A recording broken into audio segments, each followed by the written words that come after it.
confesión de fe, Señor, a tu trono. Una confesión cargada de adoración, cargada de confianza. Y digo, Padre eterno, tú eres mi Dios, al único a quien adoro. Señor, tu trono es el que me sostiene. Declaro que en el aire, en la tierra, en el agua y en el fuego, toda operación demoníaca quede inoperante en el nombre de Jesucristo. Y te pido que tu operación angelical, de acuerdo a tu corazón, comience a moverse, Padre. Porque hay batallas que tú libras mientras nosotros adoramos. Los aires se liberan, la tierra se sana, Señor. Oh, la tierra se sana. Declaramos, Señor, que el efecto de tu reino tiene lugar en esta hora y en este momento. Profetizamos a los aires, a las ondas sonoras en estos territorios, al alcance, Señor, de los vientos de tu Espíritu. Proclamamos, Señor, sanidad. Proclamamos liberación. Proclamamos salvación. Que toda rodilla se doble y toda lengua confiese que Jesucristo es el Señor, para la gloria de Dios el Padre. Declaramos que esta tierra, Señor, ha recibido a los dueños, a los hijos del Padre. Toda cadena que la ató se rompe. Toda palabra de maldición que la ató se destruye. Toda operación demoníaca queda inoperante. Y declaramos que el reino de Dios ha llegado y que el dedo de Dios echa fuera a todo espíritu inmundo en el nombre de Jesús. Proclamamos que se empieza a despertar el espíritu en este barrio. Se empieza a despertar a personas, empiezan a ser atraídas hacia Jesús. Empiezan a ser atraídos a su santo nombre. Empieza a despertarse una necesidad que solo Jesús puede satisfacer. Padre, empieza a despertar un avivamiento en esta zona, en esta región. Un avivamiento de salvación, avivamiento de milagros, avivamiento de liberación, avivamiento de conversión, avivamiento de prosperidad, Señor. Se desate sobre esta región, sobre este barrio. Que se proclame lo que dice, que la tierra está atada para que los hijos de Dios se manifiesten. Y nos manifestamos en esta hora para anunciar que esta tierra recibe la visitación divina de Dios, para que experimente la liberación más grande que jamás ha vivido hasta ahora. Que los mejores días de esta tierra están siendo y empiezan a ser ahora. Que esta iglesia va a militar tu reino. Esta iglesia va a militar tu reino. Esta iglesia va a levantar los estandartes de tu reino. Esta iglesia va a pelear a favor de tu reino. Esta iglesia no será desamparada por ti, Señor. Porque es inamovible tu reino. Y también es inamovible el que pone, Señor, su fe sobre la roca. Así que declaramos que esta casa es casa de roca. Casa de roca. Casa de roca. Casa de roca. Casa de roca. Sobre esta casa el Señor edifica su reino. En esta hora, Señor, no solo hablo a los que están, hablo a los que ven, hablo a todos. Que tu voz penetre hasta lo profundo de su espíritu y produzca un despertar. Que tu corazón se logre, Señor, alojar en sus corazones. Que haya una conversión tan real, haya un fuego tan encendido, que la adoración nunca termine. La adoración en palabras y en hechos nunca termine. Porque el tabernáculo caído de David lo levantamos en este tiempo. Levantamos ese tabernáculo del amigo íntimo de Dios.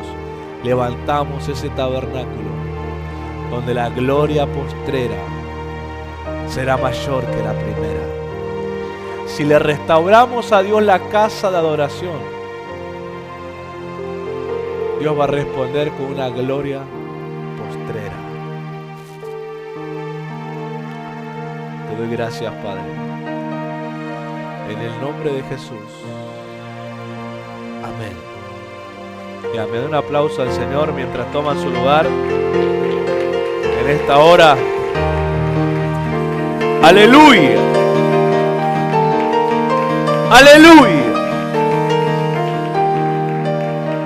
Soy alguien pueden tomar su lugar, soy alguien muy creyente en los principios del reino de Dios. Creo mucho que si los practico, los levanto en alto, Él no me va a fallar. Puede ser que no cuente con el apoyo de mucha gente, sí, pasa eso.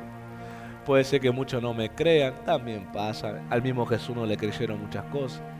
Pero sé que el que no me va a desamparar es Dios. Yo levanto su estandarte en alto, Él me va a respaldar. Y si Dios es conmigo, ¿quién contra mí? Yo aprendí a amar eso, a levantar lo que a Dios le gusta. No esperar que alguien me apoye, levantarlo yo. Mucho después, cuando ven los resultados, se suman. Otros son tan locos como uno y lo creen también. Pero yo estoy seguro que Dios no me va a dejar de apoyar y no me va a desamparar. Así que usted juéguese por el reino. Nunca diga, ay, si fulano no me acompaña, si gente no me apoya, no lo hago. No, usted juéguese por el reino. Amén. Fuerte el amén, por favor. Estamos lejos ahora. Esto es más grande. Últimamente hay gente que ni llego a ver a veces de tan grande que es este lugar. Antes estábamos todos en un rincón, como las gallinas estábamos. Ahora hay gente que se van y no sé si los vi, saludaron. Así que grite usted, amén. Antes que se llene este lugar de gente, llénelo usted con alabanza. Y algo tiene que siempre ser construido para que Dios descienda. Antes que descienda el fuego, Elías restauró el altar. Antes que descienda la gloria, Moisés terminó de poner el último detalle en el tabernáculo. Antes que baje la gloria postrera en el tiempo de Salomón, Salomón terminó de ofrecerle la última ofrenda. Siempre algo se edificó para Dios antes que Dios diera algo de él. Y yo quiero ir por ese camino de los que provocan. Porque hay gente que siempre espera. Siempre está esperando que pase algo. Siempre espera que Dios haga algo y ellos están mirando, ¿verdad? Esperando que pase. Y a muchos le pasa la vida y no hay nada más. Pero yo aprendí que el que provoca, Dios responde. ¿Y cómo provoco a Dios? Preparándole el lugar. ¿Cómo provoca a Dios? Preparándole el lugar. Preparando algo que es solo para Él y es de Él. Es como cuando vos decís quiero hospedar a alguien y no esperás que Él venga para prepararle un lugar a dónde lo pones. Le preparás lugar y lo invitás. Porque decís tengo un lugar para que te puedas quedar ahora. A mí me gusta porque el que quiere a Dios y no quiere una visita de Dios, quiere que Dios se quede. El que quiere a Dios y desea a Dios, le prepara lugar. Siempre le prepara algo para que Dios se quede. Son provocadores de la gloria. Provocan la gloria. Con una ofrenda, con obediencia, con arrepentimiento, con renuncias. Hacen cosas para darle mensajes al cielo que realmente lo quieren. Que no esperan a ver qué pasa, si alguien lo hace y funciona, yo me animo. Esa gente siempre queda ahí de cola. Pero el que quiere realmente experimentar provoca, da, hace algo, da algo que le cuesta, se niega a sí mismo para dárselo a Dios.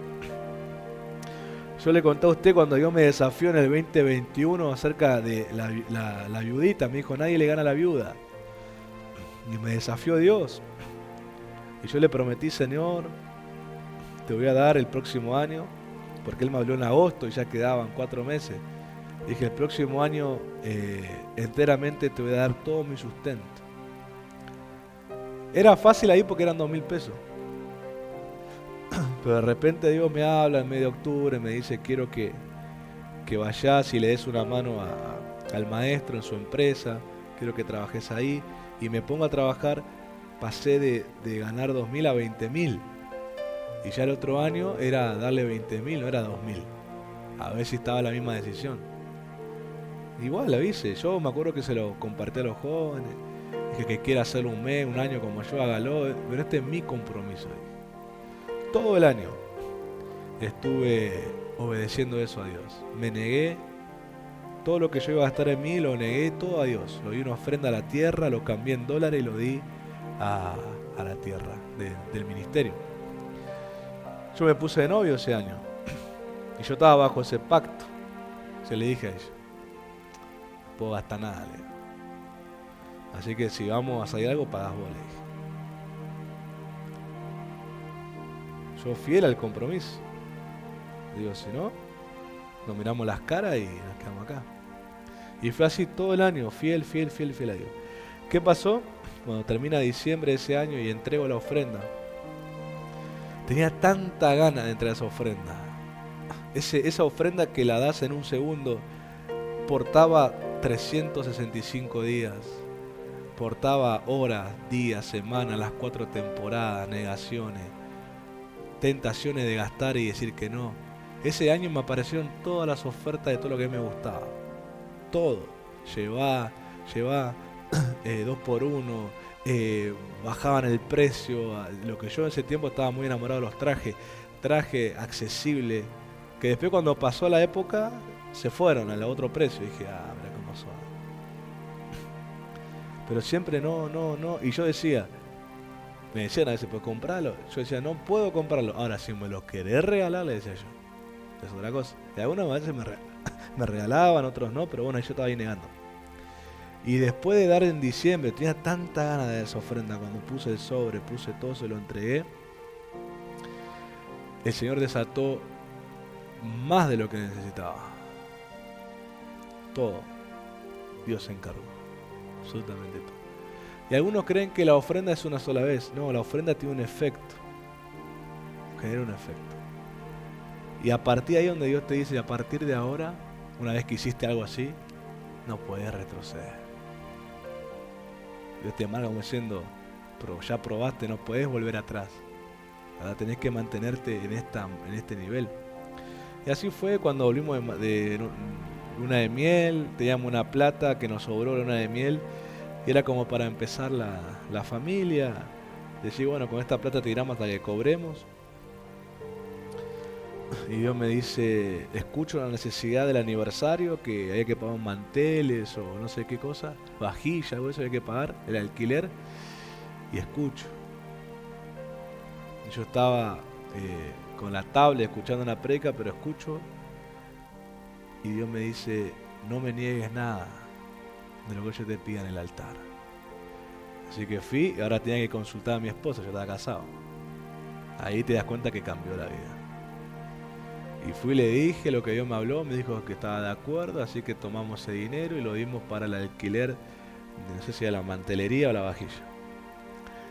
Y le dijimos, bueno, el año que viene iríamos al Tigre, a tomar mate en la vacación, haremos algo, vacaciones no habrá porque ya no va el tiempo y Dios nos pagó la vacación. Vino alguien y dijo, yo me hago cargo de esto y pagó toda la estadía de esos días de vacaciones. ¿Por qué? Porque cuando vos provocás a Dios, cuando vos sos alguien que provoca, no te esperaba ver si alguien siente y se quiere tener misericordia de mí. No, alguien que provoca y va a quien tiene que ser provocado. No va a chuparle los pies y a mendigar a la gente, va y provoca a quien tiene que provocar. Dios responde, Dios ama esos corazones. Eso es una adoración, se le llama extravagante. Por eso a mí me da tanta pena cuando veo personas creyentes que vos lo ves mendigando para las cosas que tienen que hacer. Vos lo ves ahí mendigando, pidiendo, si le dan, si le prestan. Yo digo, ¿y si provocaran a Dios? Si trajeran una ofrenda de negación, una ofrenda que cuesta. Yo a veces digo, esa plata que vas a gastar en mendigar algo, ¿por qué no la tomás y la traes a Dios en adoración? Y lo provocás a Dios.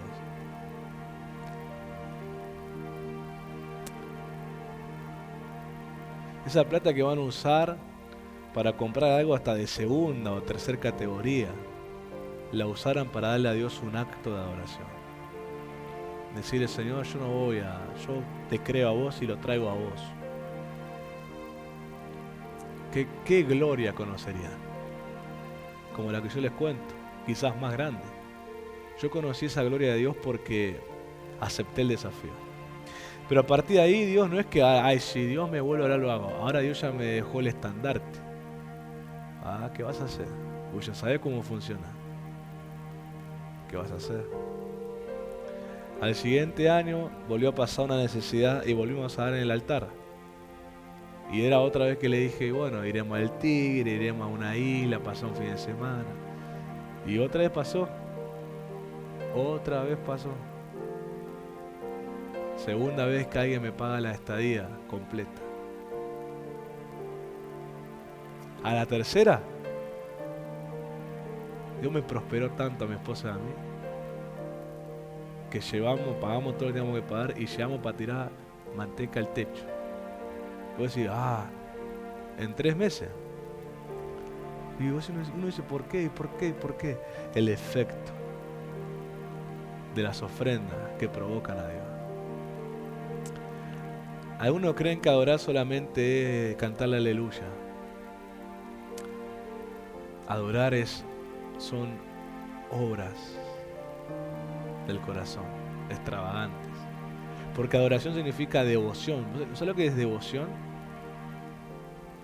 Devoción es un amor exagerado. Es cuando vos amás tanto que dependés emocionalmente de esa persona. Algunos aman así a personas, así se desilusionan después. Pero cuando vos sos devoto de Dios, tenés devoción por Dios y le das a Dios lo mejor, le ofrecés lo mejor, lo primero que pensás es en Dios. Si prosperás, lo primero que pensás que es para Dios. Si te aumentan el sueldo, lo primero que pensás es en aumentar tu ofrenda a Dios. Y está ese deseo en tu corazón y en tu mente. Son los adoradores extravagantes. Son los adoradores extravagantes que rompen paradigmas en su vida. Vienen de la familia que puedan venir, rompen paradigmas de miseria, de pobreza, de escasez, de limitación, de necesidad, de vivir prestado, de alquilar, de lo que sea, pero rompen porque marcan un antecedente, porque antes de ellos no hubo ningún adorador, pero en ellos y después de ellos marca una tendencia. Y sus hijos heredan una cultura. Y sus hijos prosperan más que ellos. ¿Sabe por qué? Porque heredan la cultura que sus padres empezaron a hacer. Con mi hermana nosotros tenemos una cultura de adoración así porque mis padres marcaban ese antecedente. Entonces mis hijos, los que vengan después, mis hijos, los míos y los que vengan después, van a ser mucho más prósperos que yo. No se lo tengo ni que profetizar. ¿Sabes por qué? Porque marqué un antecedente. Marcó un antecedente. Usted lo ve en la historia de Abraham, Isaac y Jacob. Un antecedente de adoración, de cultura de adoración marcada. Antes de Abraham no había ninguno que adoró a Dios de esa forma. En Abraham empezó Dios a recibir esa adoración. Abraham dijo, le daré el diezmo. Dios no se lo pidió. ¿Qué hizo Abraham? Le daré el diezmo de todo. ¿Qué hizo Isaac? Diezmó. ¿Qué hizo Jacob? Diezmó. Empezó a marcar una cultura que los prosperó. Lo prosperó de una manera inevitable. Israel, la nación que nació de los lomos de Abraham, adoptó la cultura. Y hoy los judíos, donde quiera que van en cualquier parte del mundo, prosperan. La mayoría son multimillonarios. La mayoría son empresarios, tienen sus empresas, sus hijos. ¿Saben por qué? Porque hay una cultura de adoración a Dios. Ahora, nosotros los creyentes hablamos de adoración y lo único que nos cambia, en vez de cambiar la mente, nos cambia la ceja, porque empezamos a fruncirla. Y vos no entendés que cuando adorás, vos estás ligado a un trono. ¿Por qué crees que la idolatría pone imágenes, verdad? Pone imágenes, estatuas y demás, estatuillas y cosas así. Esos son los tronos que le ponen. Los ponen en las casas, en las puertas de las casas, en las entradas, en la vereda, en la puerta de la vereda, en la reja. Lo ponen en su cuarto. Y vos decís, ¿por qué lo ponen? Porque están conectando su corazón a ese trono idolátrico. Todo el mundo, acá a la redonda y en cualquier región que vos te pares, son adoradores, pero no todos de Dios. Algunos son adoradores de paganismo, de creencias falsas, o son adoradores al dinero, adoradores a muchas cosas. Todos tienen un trono al que están conectados. Pasa que el único trono que es inamovible es el de Dios. Y Dios patea todos esos tronos falsos. ¿Cuándo los patea Dios? Cuando entra un verdadero adorador en escena. A mí me gusta esto. A mí me gusta cómo Dios hace las cosas. A mí me gusta poner las cosas en las manos de Dios. Por eso cuando trato con personas y no le alcanza con mis palabras, lo agarro y lo meto en la mano de Dios. Se terminó el pleito, para mí. Para mí. En una ocasión yo estaba muy acumulando mucha molestia, ¿verdad? Acumulando mucha molestia cuando la gente no me entiende, no me hace caso. Acumulando molestia, molesto, enojado, preocupado, diciendo, le digo a Dios, ¿será que estoy haciendo bien las cosas? ¿Será que me entiende? ¿No me entiende? ¿Será que lo hablo de la forma que lo tengo que hablar? Y bueno, diciéndole a Dios esas cosas. Y Dios me habla y me dice, toma toda esa fuerza, me dijo, que estás usando, y llévala, dijo, a la oración. Hacé como hace la mujer, me dijo el Señor, a la hora del parto, utiliza todo su dolor en fuerza para empujar. Vos tomá todo este sentimiento que tenés y usalo en fuerza para orar, me dijo, y empujá en la oración. Así que ahí agarré a la gente esa que quería ahorcar y de repente mis manos cambiaron de posición de así, de ahorcarlos, a adorar. Y los llevé, los presenté con nombre y apellido delante de Dios. Y le dije, Señor, con mis palabras no lo entienden, pero los pongo en tus manos para que los trate vos con tu fuego, Señor. Tratalos. Eso a mí me liberó la carga. Y aprendí a tomar todo eso y usarlo en adoración a Dios. Porque esto se trata de una guerra de tronos. Esa gente que parece que no tiene oídos para oír, es porque su corazón está en otro trono y no está en el trono del Dios que vos adorás. Porque los que están ligados al trono del mismo Dios que vos adorás entienden el lenguaje. Ese problema que muchos no quieren reconocer. Todos son evangélicos, pentecostales hasta la médula. Hay una canción que dice, ¿no? No, lo escuché en internet, eso, pentecostal hasta la médula, qué sé yo. De nombre nomás. Pero en su corazón no tienen ese trono de Dios. Tienen trono de religión, tienen trono de apariencia, tienen trono de mentira, tienen trono de manipulación, tronos falsos que caen ante el trono de Dios. Por eso vos le hablás, vos decís, pero ¿cómo que no me entiende? 2 más 2, 4, ¿cómo que no entiende? Pasa que su corazón no está en el trono de Dios. Y es muy difícil lograr que te entiendan el vocabulario cuando no están en la misma sintonía. Yo por eso otro día escribí que 2 o 3 son más poderosos que miles cuando están en el mismo espíritu y en unidad. Yo con 2 o 3 acá que estén en el mismo espíritu que yo y en unidad, son más poderosos que miles que se paren en contra. Porque eso permite que el trono de Dios se manifieste. Es sencillo. Cuando vos estás en el mismo espíritu de unidad con alguien, es sencillo. Salmo 133 describe los que descienden. No dice que hay problema en la unidad y en el espíritu. No dice, y tendrán problemas, y tendrán aflicción cuando se junten 2 o 3. No, dicen que cuando están unidos, dice que desciende aceite, desciende gloria, desciende bendición. Sí, yo quiero estar con 2 o 3 así. No con miles que están y no sienten nada. Están con tronos dispersos. Yo quiero estar con 2 o 3, por lo menos que tengan el mismo espíritu de unidad. Y la gloria, y la unción, y el aceite, y la bendición empieza a bajar. No es muy difícil.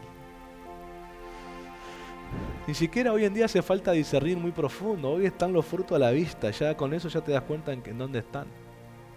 No es muy difícil discernir hoy. A la vista, Jesús dijo, por los frutos los conocerán. Por la evidencia. Y los frutos están a la vista de todo el mundo. Por los frutos los van a conocer. Entonces, un adorador es alguien que le da a Dios lo que sea. Lo que sea. No le niega. Se siente tan seducido y atraído por Dios que no está viendo lo que Él está pidiendo como una pérdida. No lo está viendo así. En su concepto no es pérdida. En su concepto no es sacarse algo. No, su concepto es adorar. Es como decir, agradezco que tengo algo que darle. Agradezco que tengo algo que le interesa para darle. Entonces no lo ve como pérdida, no dice, no va lamentándose, vas diciendo que eso va a honrar a Dios. Y hoy en día tenemos muchos, cantantes, no digo solo el ministerio de música, cantantes en la congregación y muy pocos adoradores.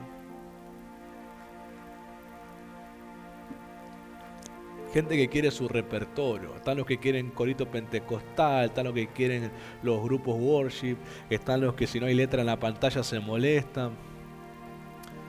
Muy pocos que vos observás que estén adorando en espíritu y en verdad. Muy pocos que estén conectados al trono. Porque son los que tienen que decir, levantar la mano, cerrar los ojos, agachate, tirate al piso, levantate otra vez, rodar. Y tienen que estar guiándolo como si fueran ciegos. ¿Verdad? Guiándolos como si fueran ciegos, porque no ven, no perciben. En cambio el adorador. A mí el jueves pasado que ministró otro apóstol, el altar de intimidad, empezó a ministrar. Yo no esperé que él llame al altar, no esperé que pase al frente. Yo me puse a orar a Dios, me postré, Señor, te adoro, Señor, me rindo, Señor, soy tuyo, Señor, porque te sale. No esperás que alguien te diga. Te sale. Ahí es donde te das cuenta que estás conectado al trono. Y percibís que el trono está pidiendo. Hay uno donde te das cuenta que el trono te pide siempre plata. ¿Y sabes por qué uno les pide plata? Porque sabe que ahí está su pelea. Por eso dice, quiero que rompas el patrón. Así que dame ofrenda de dinero porque quiero que rompas el patrón de miedo, de temor. Quiero que rompas el patrón de miseria y de pobreza. Así que a vos sí te exijo dinero. Porque cada uno tiene su corazón. Pero uno percibe lo que el trono está pidiendo. A mí el trono, ese día me pedía esa adoración, esa humillación. ¿Qué percibí? Yo una vez les enseñé a ustedes, el altar llama. El altar llama a los suyos. El altar llama. Uno oye la voz. Samuel oyó la voz. Samuel, Samuel, Samuel. Samuel se le despertó el espíritu cuando Dios quería hablar con alguien y Samuel despertó, Dios lo despertó. Por eso esa canción de Marco Brunet llamada Samuel, en referencia a esa historia, ese llamado, cuando dice antes que la lámpara se apague, ¿verdad? Antes que la lámpara se apague, antes que la luz no sé qué,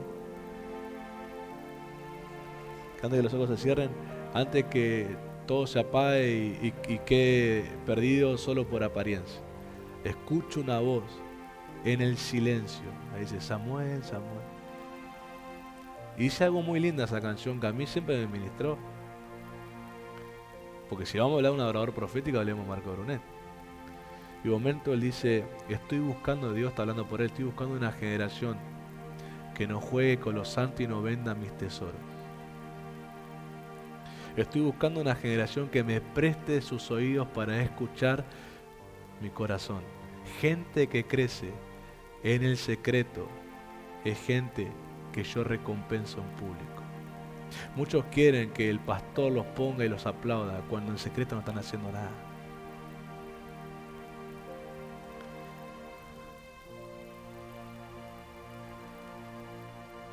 Gente que crece en el secreto, gente que recompensa en público. Los Samueles son esa gente apasionada por la voz de Dios. Dice que Samuel, siendo pequeño, no deja caer palabra de Dios por tierra. Le profetizó a un hombre, a un sacerdote de años. Él le abrió la boca y le dijo: esto es lo que Dios te dice. Así que Dios no tiene que tenga 30 ni 40 años para confiarte eso. Es la adoración. Samuel con 3, 4 años, la mamá le puso el efod así chiquitito. Ya estaba aprendiendo a adorar a Dios. Uno a lo que le hace a la gente, lo que le enseña a la gente es amar la voz de Dios. Si la gente logra amar la voz de Dios, van a hacer lo que Dios les pida, no importa lo que Dios les pida, que se nieguen, sacrifiquen, lo van a hacer, porque hay algo en la voz de Dios que al adorador le pasa y a otro que no es adorador no le pasa, que solamente oír su voz es suficiente para aceptar lo que le pida. No necesita demasiadas confirmaciones ni señales y cosas. Su voz lo atrae. Su voz lo convence, como decir, si lo decís vos lo creo. No importa lo que sea. Si así es la forma, lo hago así, no importa. Romanos 12:1, nueva versión internacional, dice: por lo tanto, hermanos, tomando en cuenta la misericordia de Dios, ruego que cada uno de ustedes, en adoración espiritual, ofrezca su cuerpo como sacrificio vivo, santo y agradable a Dios. Cuerpo incluye todo: espíritu, alma y cuerpo. Como adoración espiritual, la Reina Valera dice como culto racional, un culto diario, de todos los días. Así que esta adoración espiritual es de todos los días, de todos los días. Hoy oraba a Dios en la tarde y decía: Señor, me ponía a meditar en el Señor y entendí algo maravilloso. Uno es la autoridad en todo lugar donde va. Uno nunca deja de ser autoridad. Uno como hijo de Dios tiene la autoridad del Padre y donde quiera que va, camina, vive, convive, es una autoridad. No es una autoridad dentro de 4 paredes, es una autoridad donde quiera que va. Ese manto está con él, esa autoridad está con él, con ella también. Y esa autoridad se manifiesta a través de la obediencia. A través de la obediencia. Yo a veces voy caminando, paseando y de repente paso y gente me queda mirando, o gente me mira, algunos con cara de enojado, ni los conozco, otros me miran, así. Y yo digo: ¿quién será este que me está mirando? O lo que sea. Y uno se da cuenta que uno porta algo. Me volví a cruzar un conocido, ¿verdad? Ayer fuimos a un rato ahí a pasear, a dar unas vueltas, y me encuentro a uno que era mi amigo cuando éramos más jóvenes, muy amigos éramos, y hace muchos años no nos veíamos. Lo había visto hace un tiempo, después de más de 10 años, y lo volví a cruzar. La primera vez que lo vi después de 10 años se puso nerviosísimo ese muchacho. Más que le di un abrazo, se puso nervioso. Ahora lo volví a ver y le di la mano nomás. Y otra vez se volvió a poner nervioso. Y uno dice, a pesar que con este éramos con pinche, nos molestábamos, ¿qué me iba a tener respeto a él? Como el respeto que ahora veo que percibe, no sé, porque no hablamos, lo saludo y me voy. Y se queda nervioso, como que algo le pasó. Uno porta algo. Uno nunca deja de ser autoridad. De repente se pone a hablar con alguien y de alguna razón te prestan atención. Y vos decís, ¿por qué será? Es porque uno tiene autoridad cuando la honra. A muchos se les desvanece cuando no honran la posición y cuando viven fuera de las 4 paredes como si no fueran autoridad. Por eso nadie no le hace caso ni el perro en la casa. Porque la falta de obediencia y la falta de honra a la posición que Dios les dio hace que esa autoridad que debieran emanar se les vaya. Si vos honrara la posición que Dios te dio, con conducta, con comportamiento, No siendo perfecto, a veces puedes equivocarte, pero arrepintiéndote, buscando cambiar siempre esa autoridad. ¿Por qué a David le temían? Se dice que era un hombre no muy alto, delgado. ¿Por qué le tenían miedo a ese hombre? El adorador que era David. De todos los títulos que David portó, el que más le significó fue adorador. A tal punto que uno de los reyes importantes del tiempo de David, la gente de él, los príncipes, dijeron a David, cuando venía David solo, porque venía escapando de Saúl, le dijeron los príncipes: aquí viene el rey de la tierra. A un hombre. Había príncipes, había un rey, había ejército, había pueblo. Y a un hombre le dijeron el rey de la tierra. Usted ni sabe ni logra llegar a proyectar en su mente la autoridad que carga un adorador de Dios. ¿Por qué temían tanto y por qué los enemigos buscaban bloquear la adoración del templo? Alguien dirá, pero si estaba vestido de oro, ¿por qué no se llevaron el oro? ¿Por qué prendieron fuego? ¿Por qué destruyeron? Porque ese lugar de adoración vencía a los pueblos paganos. Porque ese lugar donde se levantaba adoración a Dios era la fuerza de Israel. La verdadera fuerza. No era la fuerza de su espada, ni la fuerza de sus brazos. Era la fuerza de la adoración detrás de ese pueblo. ¿Por qué Josué vencía cuando Moisés levantaba las manos arriba?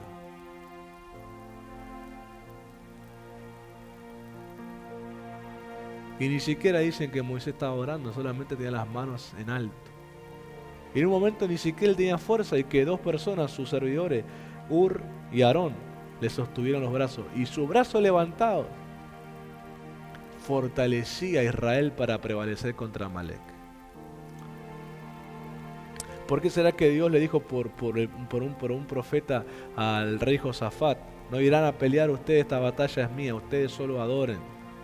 Y Josafat y el pueblo adoraron. Y Josafat dijo: voy a cantar, yo soy el rey. Puso a los levitas. Eso me encanta cuando un líder entiende que por más que Dios le hable a él coloca a la gente que tiene el don o el llamado para hacer eso. Y cuando Dios le dijo adorar, puso a los levitas delante de él.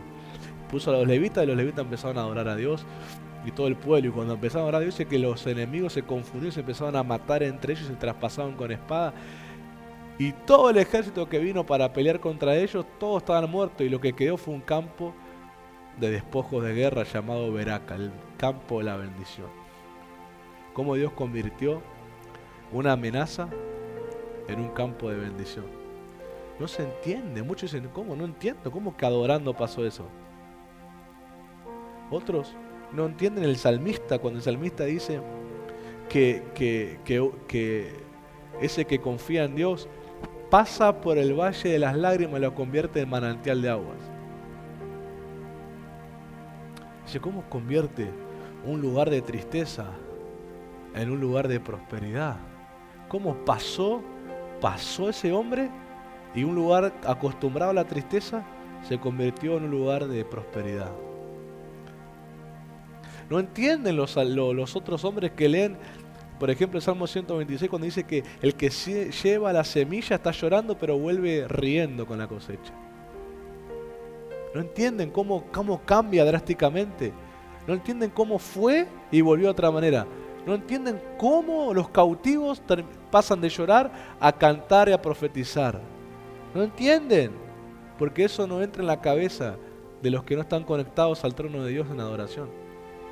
Yo te dije el otro día que todo hombre de poder, presidente, reyes, según la política de cada país, siempre tiene alrededor a la mejor custodia armada hasta los dientes para imponer poder y cuidado. Y cuando vemos el trono de Dios, vemos que Él tiene adoradores. Y entendimos que como el mundo se defiende con la máxima fuerza que pueda, Dios lo hace con adoradores.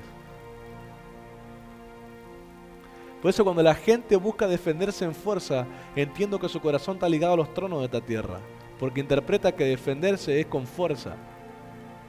pero que tiene el corazón conectado al trono de Dios entiende que es con adoración.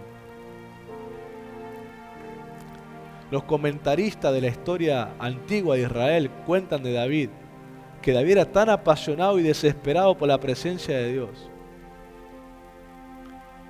que cuando él veía que en el arca, encima de los ángeles, había una llama azul que representaba la presencia y el Espíritu de Dios ahí, él veía que empezaba a disminuir. Él se daba cuenta que necesitaba ofrecer más. Y él se ponía a ofrecer más ofrendas, más adoración, todo extravagante, y volvía a mirar el arca, y cuando veía el arca y veía que la llama estaba otra vez grande, él se quedaba tranquilo. ¿Por qué? Él no miró su ejército. Por eso fue el momento que Dios se disgustó con David cuando él fue a contar cuántos jóvenes había para la guerra. Fue diciendo: vos, que me conocés, que es con mi presencia, estás poniendo tu confianza en los jóvenes para la guerra. Y Dios se enojó. ¿Y cómo detuvo David la mortandad? Ofreciendo un sacrificio. Yo veo en la adoración un lenguaje de Dios, una manifestación más poderosa de cualquier otra manifestación de Dios en los actos de adoración. Veo las manifestaciones más tremendas de Dios en los actos de adoración. Aleluya. Miren lo que dice Proverbio 16:32 en la Biblia de las Américas. Dice: mejor es el lento para la ira que el poderoso, y el que domina su espíritu que el que toma una ciudad. Proverbio 16:32 en la Biblia de las Américas. Mejor es el lento para la ira que el poderoso, y el que domina su espíritu que el que toma una ciudad. El lento para la ira es el que ha sido vencido en su espíritu. Y al ser vencido, toma el carácter del que lo venció. Y cuando yo leo que mejor es el lento para la ira, y hago un repaso, el único sobre la que la Biblia dice que es lento para la ira es Dios. Dice: lento para la ira y pronto en misericordia. Entonces entiendo. Cuando dice mejor es un lento para la ira que el poderoso, mejor es eso, un hombre que se conquista a sí mismo que uno que conquista ciudad. ¿Por qué dice que es mejor el libro de sabiduría del proverbio? Por el acto y el efecto que provoca. El lento para la ira, solo hay dos personas que son lentos para la ira: Dios y los que le adoran. Dios y los que lo adoran son lentos para la ira. Y ahora uno va a entender por qué son lentos para la ira contra la persona. Pero hay seres espirituales a los cuales Dios no es lento para la ira, sino que Dios es pronto para la ira contra ellos. Y un adorador también toma eso. Por eso un adorador espiritual de Dios se convierte en un embajador, y donde él va, también va el gobierno de Dios. Eso a mí me encanta. Cuando leemos historias sobre las conquistas del pueblo de Dios, vemos que primeramente fue necesaria una santificación en ellos. Y luego de santificarse, ellos vencieron pueblos enemigos que eran más fuertes que ellos en fuerza física, pero ellos lo fueron en fuerza espiritual. Y acá donde entra el misterio, los adoradores de Dios pelean las batallas, pero lo hacen directamente contra los dioses paganos que los enemigos creen. Y luego que ellos, en la adoración espiritual, en las ofrendas, como Dios los guía, vencen a esos tronos paganos, automáticamente debilitan a los enemigos. Porque los enemigos quedan desamparados de sus creencias. Dicen que los reyes amorreos cuando oyeron del pueblo de Israel y que estaban cruzando y que estaban avanzando, desfallecieron. Dice que Jericó adentro, cuando los muros cayeron, se desfalleció el espíritu en ellos. Porque la vuelta de los 6 días, las 7 vueltas del último día, fueron un ataque contra lo que ellos creían. Cuando ellos se vieron desamparados de sus creencias, automáticamente se rindieron. Israel ganó antes la batalla en adoración a Dios. Pero ellos se santificaron antes de cruzar el Jordán. Por eso los adoradores siempre preparan un sacrificio a Dios antes de lanzarse a una conquista, a una batalla. Ellos se conquistan a sí mismos por la adoración. Dejan delante de Dios cualquier apertura que los demonios puedan usar para seducirlos, tentarlos, contaminarlos, confundirlos, engañarlos, atemorizarlos. Se mantienen, se consagran de espíritu, alma y cuerpo a Dios.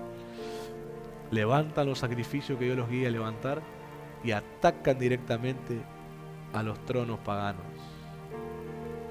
Cuando caen, saben que sus adoradores están vencidos también. Zacarías 4:6 dice: entonces respondió y me habló diciendo: esta es palabra de Jehová a Zorobabel, que dice: no con ejército ni con fuerza, sino con mi espíritu, ha dicho Jehová de los ejércitos. Aleluya. Zorobabel, ¿quién fue? Estaba en la época de la reconstrucción del templo, del segundo templo. El primer templo fue Salomón, había sido destruido, y era la época de la reconstrucción de Jerusalén. Estaban reconstruyendo el templo. En un momento ellos, los enemigos obviamente, persistían en no querer que restauraran el templo. Estaban los Tobías, los Zambalá, los Gesén el árabe y un montón de otros que se empezaban a mezclar con palabras amenazantes, palabras de burlas, palabras de menosprecio, querer apagar el deseo de levantar el templo de Dios.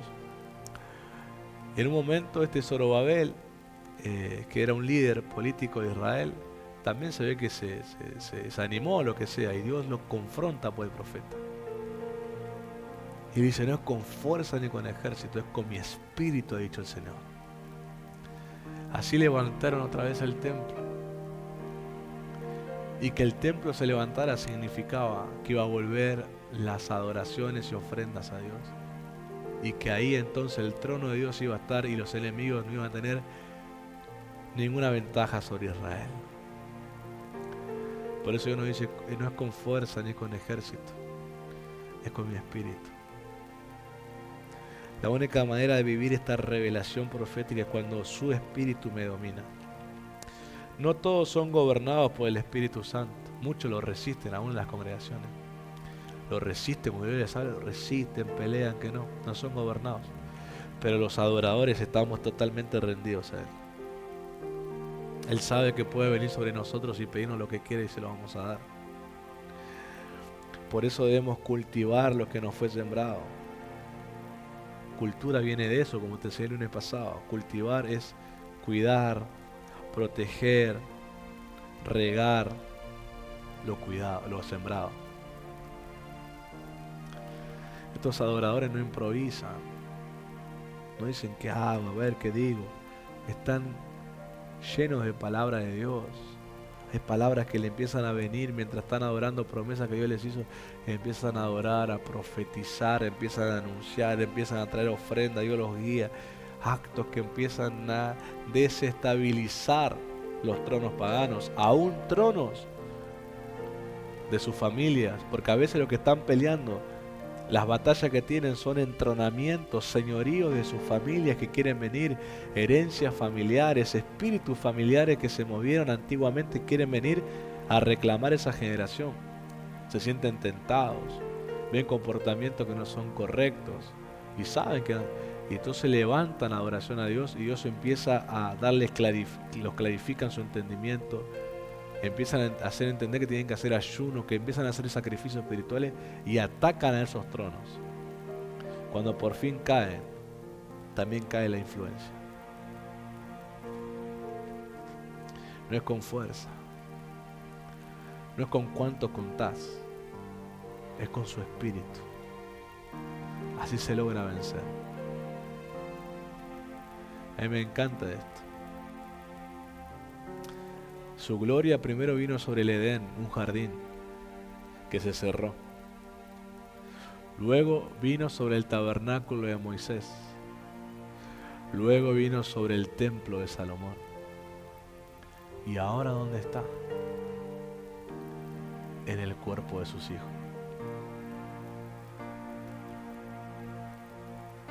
Ahora este cuerpo,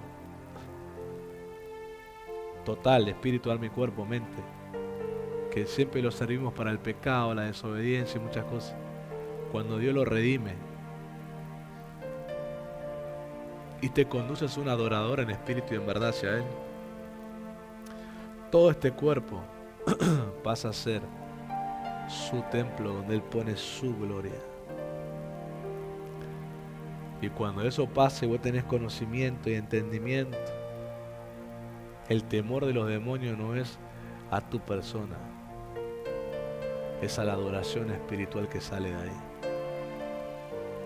Por eso el ataque de ellos siempre es a desánimo, confusión, tentación, contaminación, para cortar la adoración. Porque el que peca y hace y da lugar a todas esas cosas, lo primero que hace es corta la adoración a Dios. Lo primero que hace es no ir a orar porque se siente demasiado inmundo para orar. Lo primero que hace es no levantar las manos al cielo pues se siente indigno. Lo primero que hace es cortar. Y si vos cortás, lo único que a ellos los vence, ellos van a avanzar. Van a avanzar. Y ellos trabajan y trabajan para que nunca más te vuelvas a sentir digno de adorarlo.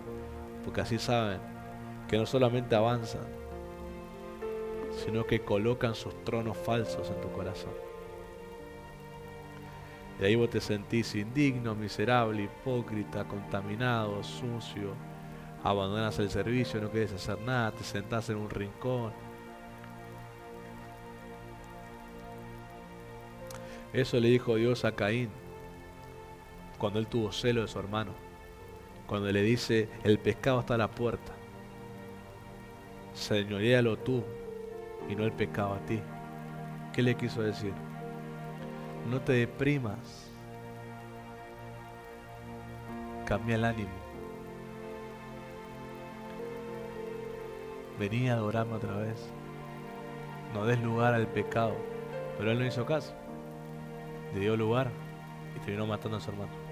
Él terminó desterrado.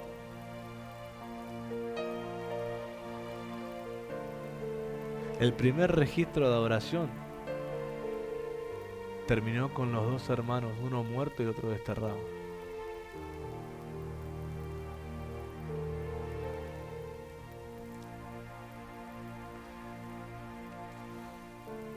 Pero cuando vos das lugar a las influencias demoníacas y cambias tu ánimo y no adorás y no orás y no puedes saltar con Dios, el pecado te va a gobernar. Porque lo que lo restringe, además de la sangre de Cristo en alguien, es la adoración espiritual.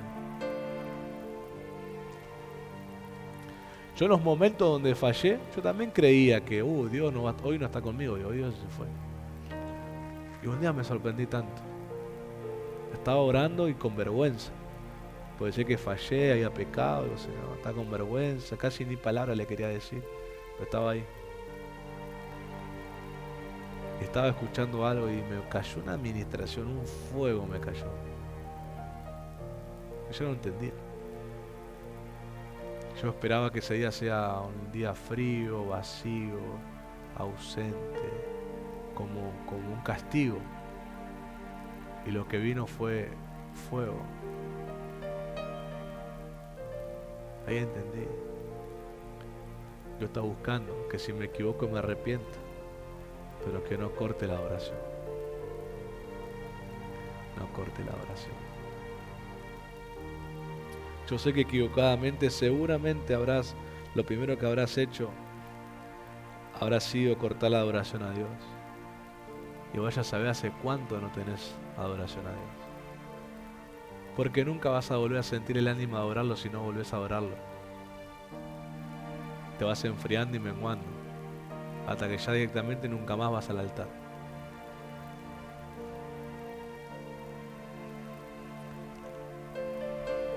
Me acuerdo una vez que fallé a Dios, una de las primeras veces.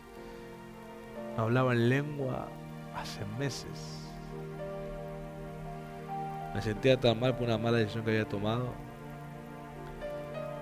Y me acuerdo que me arrodillé ese día en el altar. Levanté mis manos al cielo y dije, Señor, me rendí a Él lo que Él me estaba pidiendo. Y de repente, después de varios meses, sentí la misma experiencia que sentí cuando Dios me bautizó primera vez. Sentí que bajó ese correntazo sobre mí, ese fuego volvió a subir a mi lengua y empecé a hablar la lengua del Espíritu después de muchos meses. Y ahí entendí qué cosas prefiere Dios.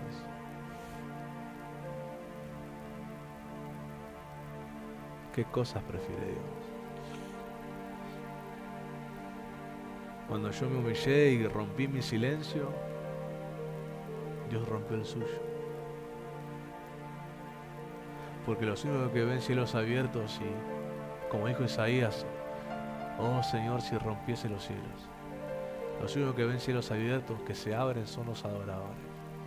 No hay otros que vean cielos abiertos. Para los adoradores no hay techo. No hay techo. No hay límite en nada. No hay límite en nada. Dios me dio una palabra para alguien hace un tiempo y me dijo que le diga. Yo le di la aprobación, le di el sí, pero que cuide sus palabras. Porque el día que diga que ya está, que no quiere más, es el día que dejo de darle. Uno cuando es adorador tiene el sí de Dios, el favor de Dios, pero cuidado cuando uno dice ya hasta acá, se hace el humilde, porque ahí se corta. Dios le dijo a Moisés que le diga al pueblo basta, no traiga. Moisés le dijo y se cortó.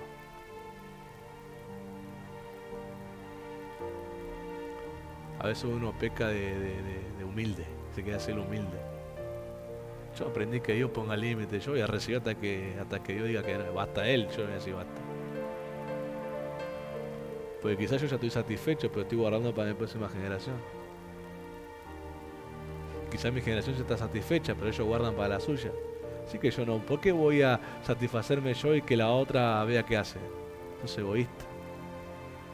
Yo ya estoy satisfecho, pero dame más, Señor, para los que vienen. Que no empiecen de cero. Ellos puedan continuar. Ay, usted pide demasiado. Cuando vos probás cosas de Dios, aprendés a ser así. No pedís poco. No te desconformás. Querés más, que Dios ponga límites. Señor, vos si me das, dame hasta que vos digas que basta. A mí dame y dame y dame. Porque un adorador también da y da, se despoja. Así que ¿cuál va a ser tu próxima ofrenda? ¿Cuál va a ser el próximo acto de adoración que le des al Señor? Alguien alguna vez cuestionó y dijo que nosotros enseñábamos a comprar milagros cuando enseñábamos ofrendas. Decían que nosotros enseñábamos a comprar milagros y que las ofrendas se tienen que dar por lo que uno siente y no sé qué, cuántas cosas. Cuando hay gente que no adora a Dios, todo lo ve malo. Por eso se puso a pensar qué es darle a Dios. Carnalmente se puso a pensar qué es darle al hombre. Sí, cuando vos te encontrás con gente que cuestiona, te das cuenta que no tiene su corazón en Dios. No lo tiene. En cambio que lo tiene, está buscando qué darle. Está buscando qué darle. Yo no me olvido nunca el testimonio de un pastor que estaba en un lugar, estaban por inaugurar un altar, dice. Estaban orando, ungiendo. Y que dice que con el que estaba orando le dijo, voy a buscar una ofrenda a mi habitación para poner el altar, como para inaugurar el altar con una ofrenda. Y este pastor cuenta que dice, ¿y por qué va a ser él el primero que ponga ofrenda en este altar que yo ungí? Dijo. Y que él miró y que un día de billete y tenía un anillo de oro con piedra, dice. Dijo al anillo y se lo sacó y lo sembró. Diciendo, yo ungí este altar, soy el primero en ofrendar en este altar. Dice que ese anillo se había regalado su mamá cuando él se graduó, se recibió. Era un anillo que ya la joyería donde lo vendía no lo vendía más. Y que un día Dios lo usó, él predica, Dios lo llevó a un país, estaba predicando. Y lo llevaron a la casa de una señora, que dice que la señora siempre recibía a los predicadores, una cena. Se pusieron a hablar, qué sé yo, y él cuenta esa historia del anillo, y detalla cómo es el anillo. Y hay una persona ahí que se levanta y se va un momento y vuelve y trae. Y le dice, disculpame, le dice, el anillo era como este, y le muestra, le dice, sí, ese mismo era. Y se lo vuelve a poner en el dedo. Dice, mirá, yo vendía tus anillos y este es el último que me queda, dice.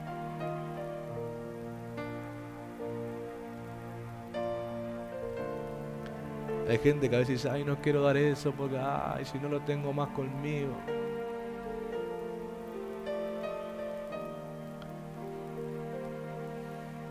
Yo he sembrado ropa y se me cae el placar en la cabeza. Que tengo que dar más ropa para librarme de la ropa. Otro día abrí el placar y se me cayó todos los pantalones en la cabeza. Me enojé, dije, voy a regalar todo, me voy a quedar con un solo uso y un pantalón, dije. Pero antes, cuando vos mirabas el placar, tenía lo justo. Pero cuando uno empieza a dar, y empieza a dar, y empieza a dar, y empecé a cubrir gente que no, yo le veía que no tenía, que le faltaba, le empecé a dar, lo empecé a cubrir, le empecé a dar, sin ni venderle ropa, ni hacer feria americana cristiana, ni nada. A regalar ropa, la mejor ropa, la de marca, la zapatilla, y se desborda. Regalé saco, tengo saco, quizás por ahí ven algún que otro. Pero cuando uno da y da extravagante, disfruta de la extravagancia. Esta casa, ¿por qué la tenemos? Por lo que estos pastores que tenemos como padres han dado. Lo que el pueblo también, muchos siguieron las directivas y sembraron. ¿Y qué le dijo Dios a nuestros padres? Encontré el corazón correcto para soltar lo que yo quería. Hay cosas que Dios no ha soltado en tu vida hasta que no te muevas en esas adoraciones extravagantes. A mí Dios me lo enseñó hace muchos años. Un día le pedía cosas grandes a Dios. Y a mí me gusta pedir cosas grandes y las pido.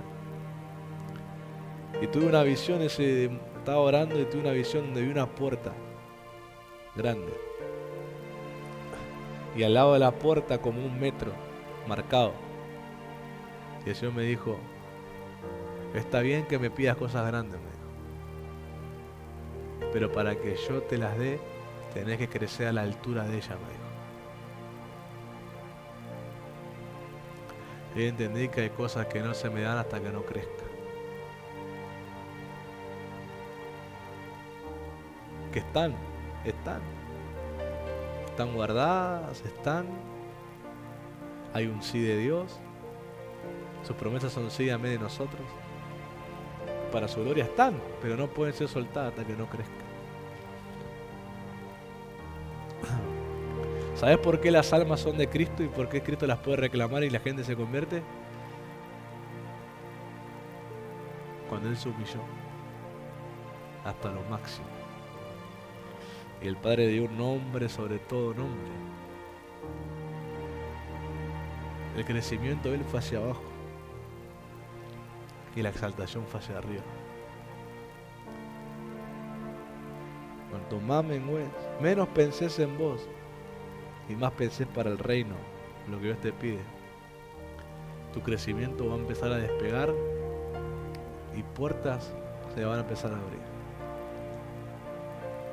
Mientras otros las patean, golpean, manipulan y no sé, hacen lo que sea para entrar por una de esas puertas, uno adora a Dios extravagantemente lo que pueda.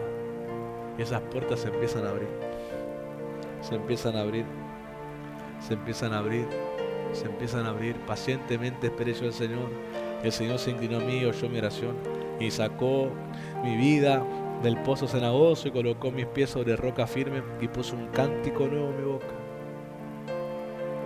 Mientras otros se apuran por cumplir los propósitos a su fuerza, yo he tenido que aprender a esperar en Dios. Mientras otros están corriendo por cumplir propósitos, le profetizan que son predicadores y ya se ponen al otro mes a predicar en cualquier lado y todavía le falta carácter, crecer, discipulado, humillación, un montón de cosas. Se pueden a predicar en vez de esperar. Yo tuve que aprender a esperar. Me profetizaban naciones, puertas, agenda, tantas cosas. Yo tuve que aprender a esperar. El tiempo. Esperar. Vos crecés y las puertas ni las tenés que golpear, solas se abren.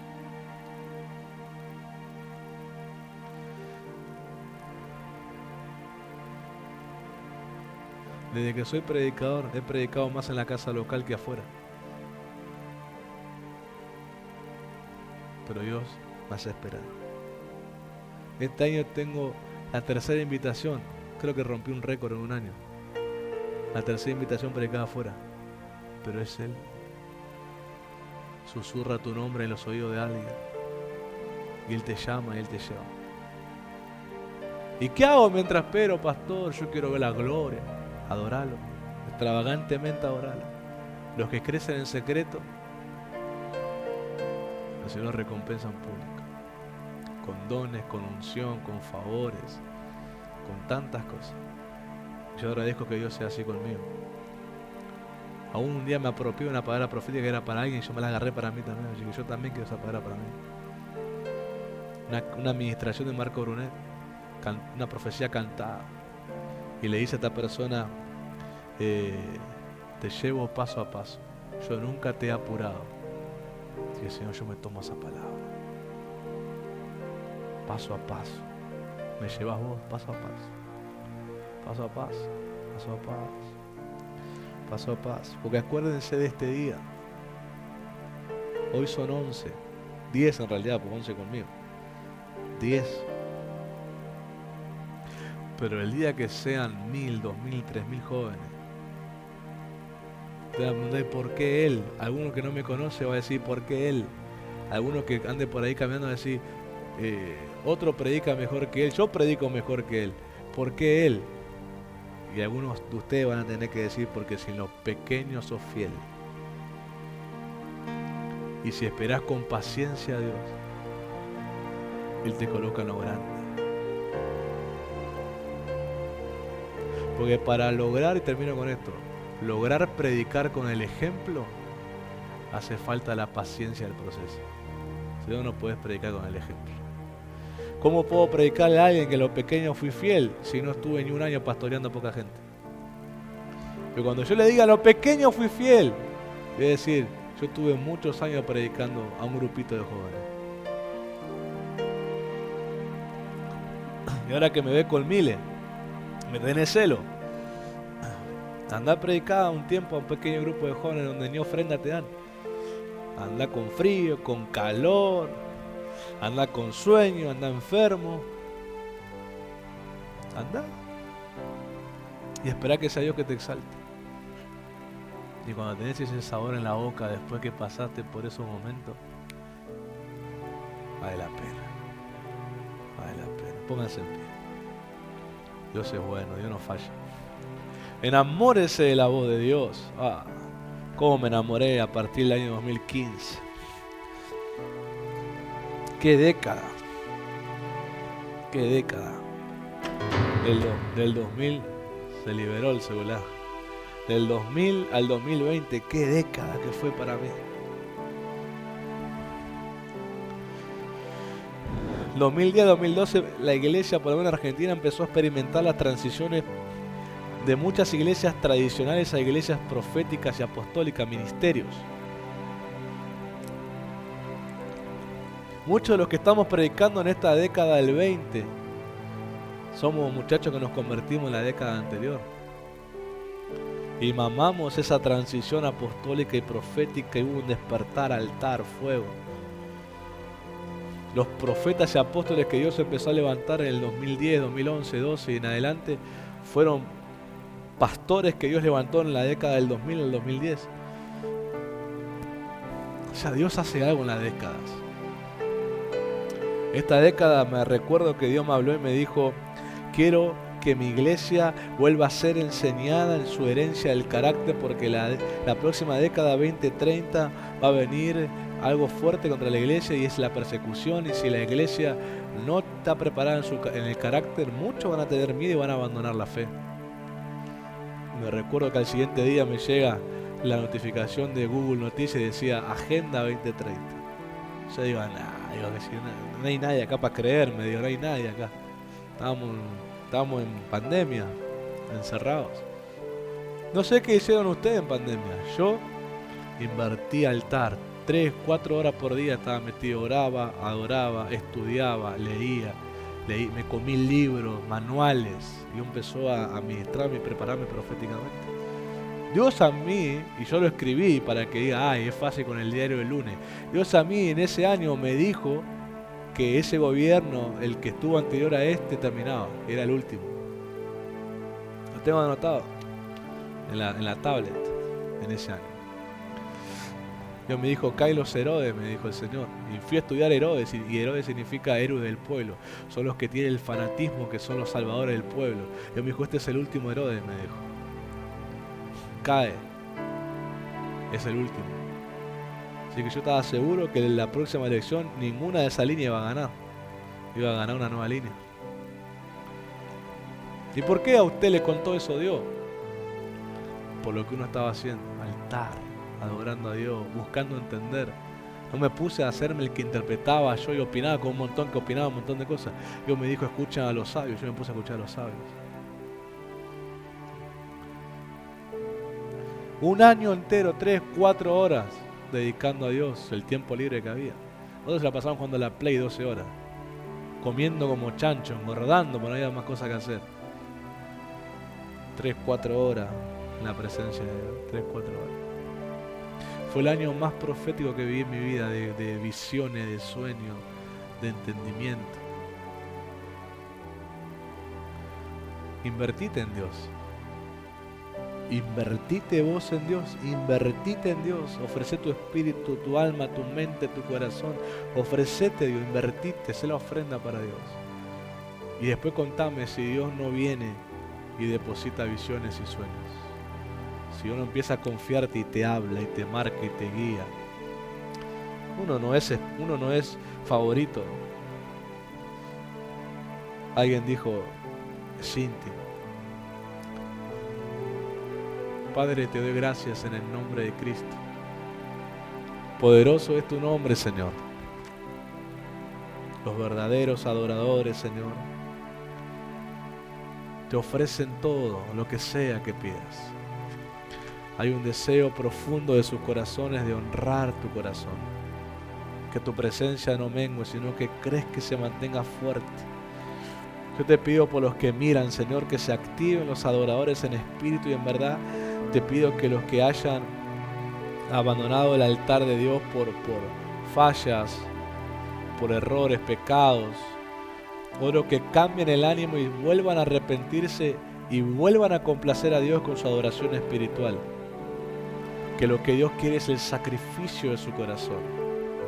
Dice el Señor, le dijo a Ezequiel, no quiero yo la muerte del impío, lo que yo quiero es su arrepentimiento. Lo que Dios quiere es tu arrepentimiento, no que mueras por tu pecado, sino que te arrepientas y le des el Señor la adoración espiritual, el culto racional. Vuelve a levantar y la presencia de Dios se va a restaurar sobre tu vida. En el nombre de Jesús. Amén.